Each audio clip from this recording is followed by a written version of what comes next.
అంతర్జాతీయ కొన్ని ఉగ్రవాద సంస్థల కుట్రగా మనం అభివర్ణించవచ్చు. వాళ్ళకు ఫుడ్ ఎట్లొస్తుంది, బిర్యానీ పొట్టాలు ఎట్లొస్తున్నాయి, బీర్ క్యాన్లు ఎట్లొస్తున్నాయి, వాళ్ళకు వాటర్ బాటిల్ ఎట్లొస్తున్నాయి, వాళ్ళకు ఫైనాన్షియల్స్ ఎట్లున్నాయి.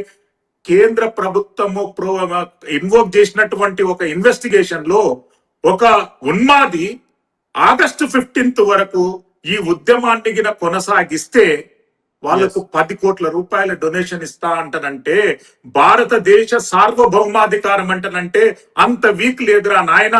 భారతదేశంలో ఉన్నటువంటి యువకులు, వాళ్ళకు పట్టుకొమ్మలు, భారతదేశంలో ఉన్నటువంటి శాస్త్రవేత్తలు, భారత వికసిత భారతానికి వాళ్ళు ఫౌండేషన్స్, వాళ్ళు ఆలోచించే ప్రతి ఆలోచన కూడా భారత్ సర్వతోముఖాభివృద్ధి గురించి పనిచేస్తుంది. నేను అంటే నీట్ లీక్ పేపర్ అంశంలో నేను వ్యక్తిగతంగా ప్రభుత్వ ధోరణిని వ్యతిరేకిస్తాను, ఎన్టీఏ ధోరణి వ్యతిరేకిస్తాను. అందులో ఒక్కరు కూడా చనిపోయి ఉండేది లేకుండే, ఎందుకంటే వాళ్ళందరూ కష్టపడ్డారు. జరిగినటువంటి ఇన్సిడెంట్ పైన దర్యాప్తు జరగాలి. ఏవైతే కాంగ్రెస్ పాలిత రాష్ట్రాలలోనే పేపర్ లీక్ జరిగిందో వాళ్ళందరికీ ఉరిశిక్ష చేసిన తక్కువని అంటని చెప్పి నేను ఈ సందర్భంగా చెప్తున్నాను. 2024 లో ఎప్పుడైతే నీట్ పేపర్ మొట్టమొదటిసారిగా లీక్ అయిందో అప్పుడే కేంద్ర ప్రభుత్వం మేల్కొంది. అప్పుడే కేంద్ర ప్రభుత్వం ఒక కమిటీని ఏర్పాటు చేసింది. ఇస్రో చైర్మన్ అంటేనంటే ప్రపంచంలోని అగ్రగామి ఉన్నతమైనటువంటి 10 వ్యక్తులలో ఒక వ్యక్తిని ఇస్రో చైర్మన్ గా నియమిస్తారు. అటువంటి ఇస్రో చైర్మన్ గా పనిచేసినటువంటి రాధాకృష్ణన్ ఒక కమిటీ చైర్మన్ గా పెట్టి ప్రపంచవ్యాప్తంగా విద్యావేత్తలు, అడ్మినిస్ట్రేటివ్ ఎక్స్పర్ట్స్, యాక్టివిస్ట్ ఎక్స్పర్ట్స్ అంతమందితోని 11 మందితోని ఒక కమిటీని ఏర్పాటు చేసి 101 రికమెండేషన్స్ అనేటటువంటిది ఆ కమిటీ చేసింది.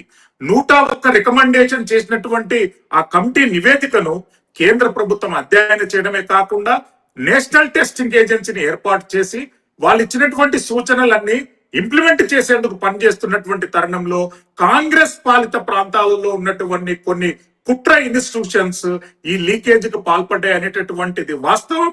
అది అందరికీ తెలిసినటువంటి అంశం.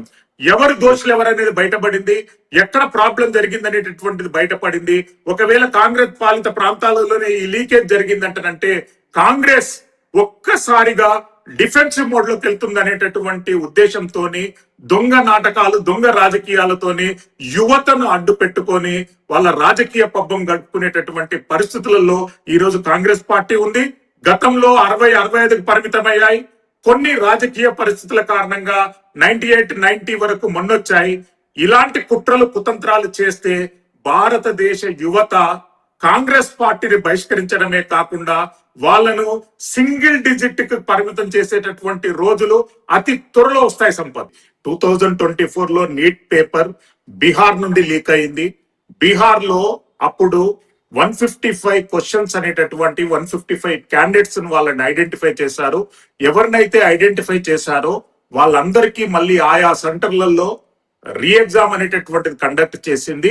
ఇప్పుడు రూట్ కాజ్ లెవెల్ నుండి దీనికి ఈ వ్యవస్థ తగిన ట్రీట్మెంట్ చేయాలి అంటేనంటే it's need some time. Radhakrishnan commission సిఫారసు చేసినటువంటిది మొత్తం విద్యా వ్యవస్థ ప్రక్షాళన చేసేటటువంటి అంశాలు. ఓవర్ నైట్ లో సిలబస్లు చేంజ్ కావు, ఓవర్ నైట్ లో మేనేజ్మెంట్లు చేంజ్ కావు, ఓవర్ నైట్ లో పార్టిసిపేషన్ మనం కట్ చేయలేము. ఓవర్ నైట్ లో ఇన్స్టిట్యూషన్స్ కాకుండా డైరెక్ట్ ప్రభుత్వ రంగ సంస్థలలోనే నీట్ ఎగ్జామ్స్ నిర్వహించాలనేటటువంటి ఆలోచనను ఇంప్లిమెంట్ చేయాలనుకుంటున్నారు. 101 ఏదైతే రాధాకృష్ణన్ కమిషన్ రికమెండ్ చేసినటువంటిది ప్రతిది కూడా వ్యాలిడ్ సూచన. ఎన్డీఏ ప్రభుత్వం అన్ని ఇంప్లిమెంట్ చేస్తుంది. కానీ ఎక్కడైతే రాష్ట్ర ప్రభుత్వాలు కోఆపరేట్ చేయకుండా కాంగ్రెస్ పార్టీ పరిపాలిత ప్రాంతాలలోనే ఈ లీక్ వ్యవహారం జరిగిందనేటటువంటిది జేపీ నడ్డా గారు కూడా స్వయంగా ఆయన స్టేట్మెంట్ ఇచ్చినటువంటి అంశం మనకు తెలుసు. అంటే గత కొన్ని రోజుల నుండి కేంద్ర ప్రభుత్వాన్ని మీద ప్రెజర్ పెంచేందుకు కాంగ్రెస్ పార్టీతో పాటు కొన్ని కుహానా పార్టీలు చేస్తున్నటువంటి కుట్రలో భాగంగానే ఈ రోజు అనిశ్చితి చేయాలని అనుకుంటున్నారు. 29 రాష్ట్రాలలో 3280 ప్రజా సమస్యలు పార్లమెంట్ లో చర్చించడానికి వాళ్ళు ప్రణాళిక రూపొందించుకున్నారు. నీట్ పేపర్ ప్రయారిటీ కాదు అనను, నీట్ పేపర్ అన్నిటికంటే ప్రయారిటీ. కానీ వాటన్నిటికంటే కూడా దేశవ్యాప్తంగా కొనసాగుతున్నటువంటి ప్రజా సమస్యల పైన పార్లమెంటు వేదికగా చర్చ జరగాలి. బాధ్యతాయుతమైనటువంటి ప్రతిపక్షం ఉంటే ఆ అంశాలను నిలదీయాలి. ఎందుకంటేనంటే కామన్ మినిమం ప్రోగ్రామ్ లో ఎన్డీఏ ప్రభుత్వం పూర్తిగా ఫెయిల్ అయింది. లో కాస్ట్ ఎయిడ్స్ లో ఈ ప్రొవైడ్ చేయడంలో ఎన్డీఏ ప్రభుత్వం పూర్తిగా ఫెయిల్ అయింది.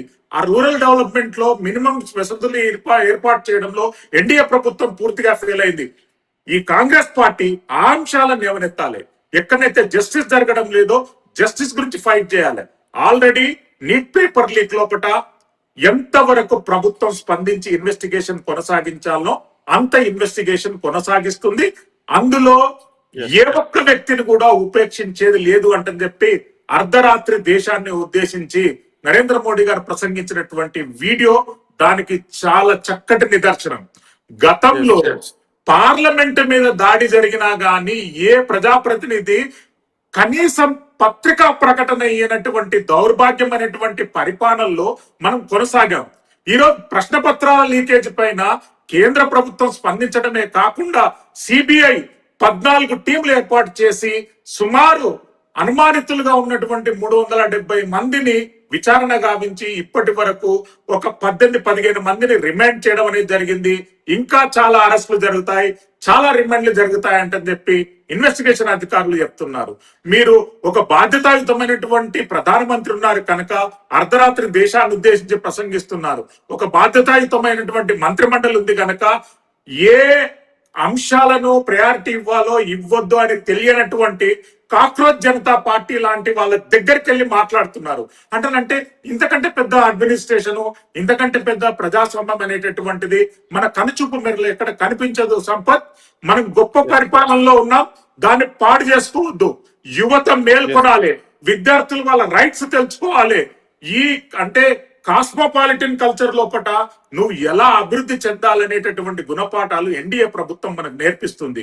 కాంగ్రెస్ పార్టీ వాటిని వాళ్ళ రాజకీయ ప్రయోజనాలకు అనుకూలంగా కన్వర్ట్ చేసుకొని లబ్ధి పొందాలని చూస్తుంది. ఈ రోజు వెస్ట్ బెంగాల్లో ఏం జరిగింది?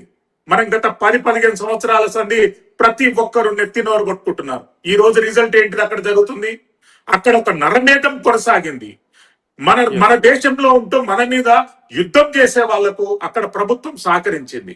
అటువంటి దుర్మార్గమైనటువంటి పరిపాలన, అటువంటి దుర్మార్గమైనటువంటి ఆలోచనల్లోనే అడ్మినిస్ట్రేషన్ ఆఫ్ జస్టిస్ బయటపడాలి.